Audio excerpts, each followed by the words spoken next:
Okay, so today myself and Alex are going to be presenting on Gifted and Talented.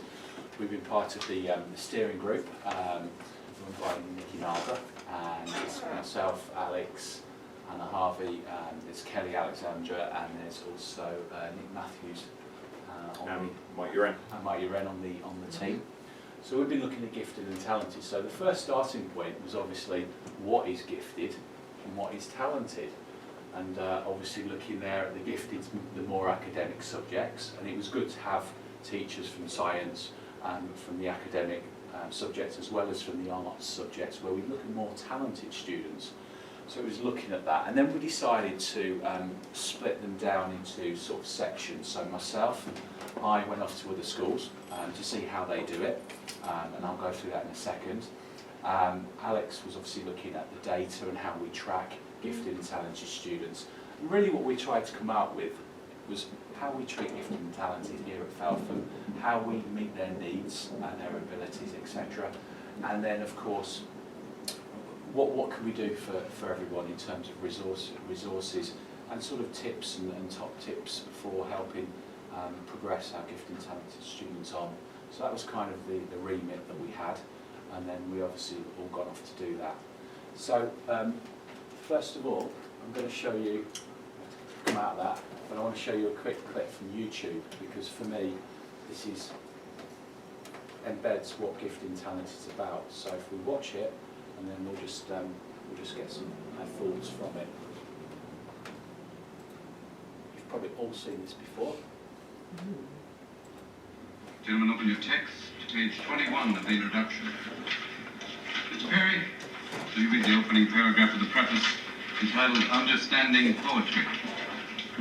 Understanding Poetry by Dr. J. Evans Pritchard, Ph.D. To fully understand poetry, we must first be fluent with its meter, rhyme, and figures of speech. Then ask two questions. One, how artfully has the objective of the poem been rendered? And two, how important is that objective? Question 1 rates the poem's perfection. Question 2 rates its importance. And once these questions have been answered, determining the poem's greatness becomes a relatively simple matter. If the poem's score for perfection is plotted on the horizontal of a graph, and its importance is plotted on the vertical, then calculating the total area of the poem yields the measure of its greatness. A sonnet by Byron might score high on the vertical, but only average on the horizontal. A Shakespearean sonnet, on the other hand, would score high both horizontally and vertically, yielding a massive total area, thereby revealing the poem to be truly great.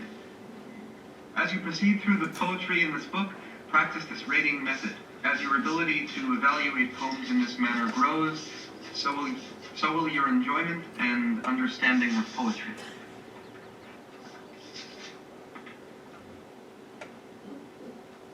Excrement. That's what I think of Mr. J. Evans Pritchard. We're not laying pipe. We're talking about poetry. How could you describe poetry like American bandstand? Well, I like Byron, I give him a 42, but I can't dance to it. Now, I want you to rip out that page. Go on. Rip out the entire page. You heard me. Rip it out. Rip it out! Go on. Rip it out! Thank you, Mr. Dalton. Gentlemen, tell you what, not just tear out that page, tear out the entire introduction. I want it gone. History. Leave nothing of it. Rip it out. Rip! Be gone, J. Evans Pritchard, Ph.D. Rip! Shred, tear, rip it out! I want to do nothing but ripping of Mr. Pritchard. We'll perforate it, put it on a roll. Not the Bible, you're not going to go to hell for this. All right. Make a clean tear, I want nothing left of it.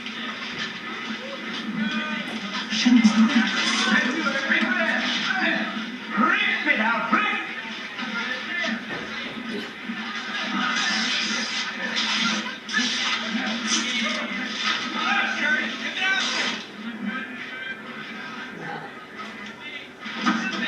What the hell is going on here?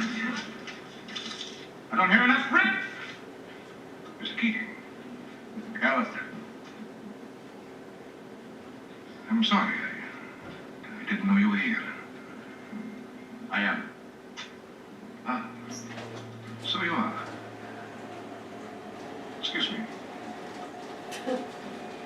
Keep ripping, gentlemen. This is a battle, a war, and the casualties could be your hearts and souls. Thank you, Mr. President. Armies of academics going forward, measuring poetry. No! You will not have that here. No more, Mr. J. Now, my class, you will learn to think for yourselves again. You will learn to savor words and language. No matter what anybody tells you, words and ideas can change the world.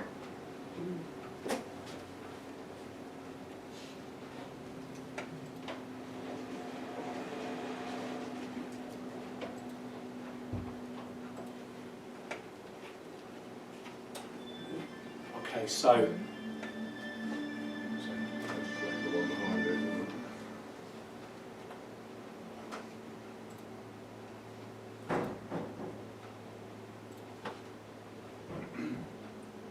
what's all that got to do with gifted and talented? Was the boy gifted, writing down all of the equations from the first bit? How he ripped out the pages? Well, for me, that was very inspirational, not just for G&T, but for teaching.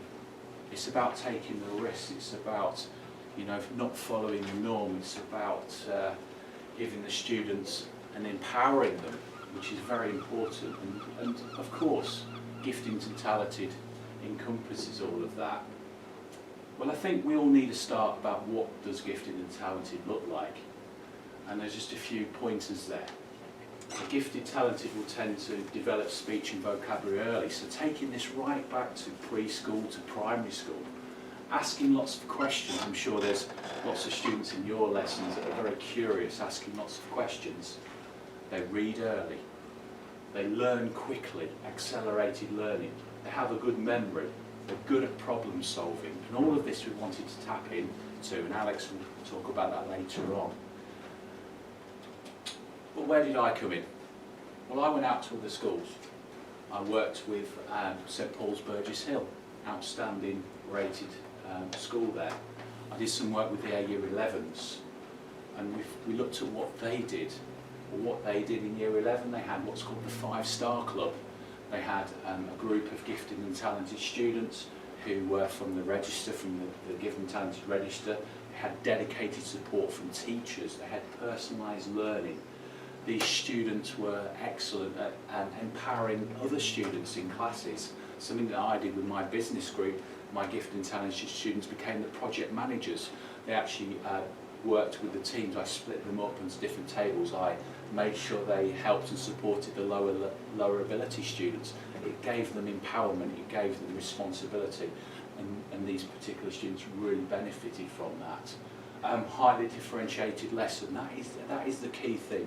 Again, for our G&T students to really highly differentiate those lessons. Competitions, you know, internal, external, it's that thirst for knowledge. It's that, you know, pushing the inquisitiveness nature of a gifted and talented student. And this says it all, it's that personalised learning experience. We do that with the MAD Academy. We're working on it all the time, and I'm sure all teachers will focus on G&T, the personalised learning experience. So, again, this work with an outstanding school, we're doing it here at Felpham. We're working on this, but it's again formulating it, it's pushing it through not only Year 11s but down to Key Stage 3. But for me, they were my findings from the work I'd done there. And this is for us all.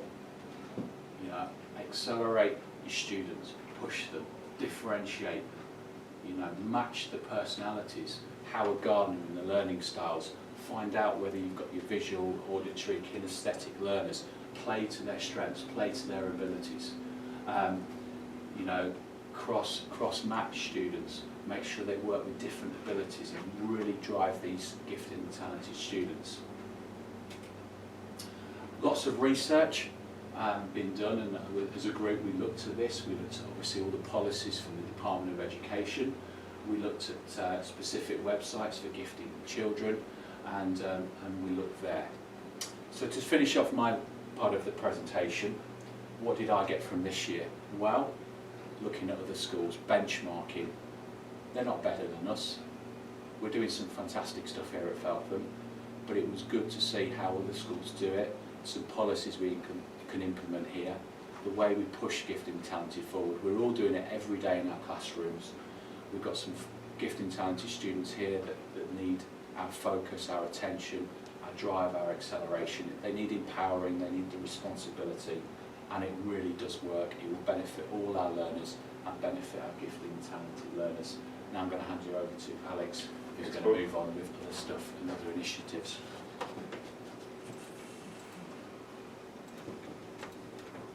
Okay, so basically, Lou Hamlin approached me and said, we've got a number of obviously gifted and talented students in year 10 and I'm a tutor for, and basically identified a select group of them that are potentially underachieving and not achieving as highly as we would like. And so I basically started a gifted and talented group every Friday during tutor time. I've got about 5 students attending it at the minute.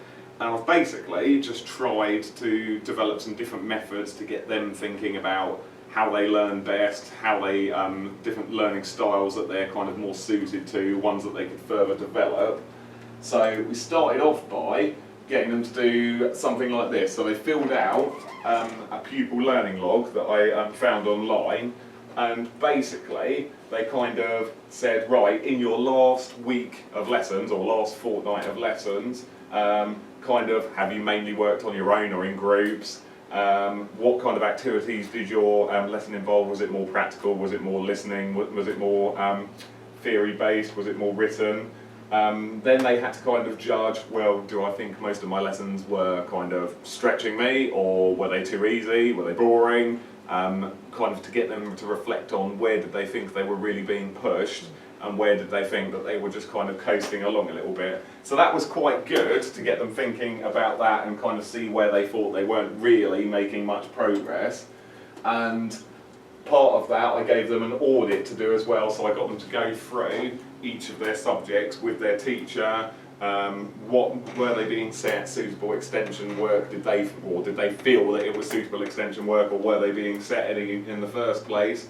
What else did they think they could have done to make further progress? So that was quite interesting to see, and more than anything, get the students to think about it as well. And then over the weeks as well, we did some visual, auditory and kinesthetic learning styles audits as well, and I showed them a number of different websites to get them thinking about how do they learn best and what kind of ways could they kind of improve as well. There's a couple of links on there as well which I don't know how much kind of people go about actually trying to assess whether they've got visual, auditory or kinesthetic students anymore, but certainly it's something that I think perhaps a lot more people need to go back to at the start of the year with groups to assess and then plan their lessons, bearing that in mind when they're looking at, right, this group's going to be doing a practical task, or this group's going to be doing a written task or a listening task. So there's a number of different ones, but this was just one that I found that was quite good because it was an online one that they can just go through and they can select each box depending on what they feel kind of suited them most, and then it would go through and it would give them an overall score to say you're more of a kinesthetic or a visual or an auditory learner. So I think that's just a couple of suggestions. So I think that was a really powerful tool to get them thinking about, yeah, I do mainly learn visually or kinesthetically, and then not just that, but getting them to think, well, how can I build in more? If I don't think I'm very good visually, how can I build that into more of my lessons to improve? Then, there we go, back up. Okay, so basically they tested themselves, they found out what their preferred learning style was. As well as that, we, because a lot of them are triple scientists as well, and they work, because obviously they're gifted and they're talented, and a lot of them are doing triple science, so they're not doing their science exams till the end of year 11. I took a select group of them and said, right, what areas are you struggling with in science? And we used that as a bit of a science revision time as well to say, right, well, I'm not sure about this and this and this, and we did some work on that to improve their knowledge and understanding of that. And as part of that, when they were doing their revision for their triple exams, whilst the other current core year 10s were doing their GCSE exams over the last couple of weeks. They've been team teaching them during tutor time to kind of help with the revision for the core GCSE exams, which all the other year 10s have just been taking. As well as that, just kind of bringing the Go for Schools data into it as well. There we go. Basically, I've been taking the interim scores from all of their subjects and looking at where were these select students back in October time when their first interims were generated, and where are they now. And as a general overview, obviously it hasn't got any names or anything on like that, and you can't really see it because it's a bit small, but you can quite clearly see, but it's a bit small, so never mind. But there has been a gradual improvement in their subjects. So Miss Hamblin's been looking at it, and you can see that over the time these students have gone and increased in terms of their progress, and that they're approaching their targets as well, which is good. Obviously, it might not be solely to do with anything to do with Gifted and Talented Group, but I would like to think that some of what we've done has made an impact on that, as well as hopefully they're a bit more positive and they just feel a little bit more supported and things now as well. So that's a bit about where we're at, I think. Yeah, Anything to add, sir? So, just to finish off the talk today, gifted and talented, it's high priority. We all need to be aware of our gifted and talented students. We need to make sure we identify them early, we stretch, we challenge them. Part of the work of us as a group was to develop strategies. Obviously in the modern day of data tracking, of progress tracking, etc. But also to see what other schools are doing regarding gifted and talented. And here at Felpham we're in a very good position. We're doing some great stuff with these students. We are stretching them, but there is a lot more we can do, and so can the whole profession as well. So thank you. Thank you very much. Thank you. Thank you.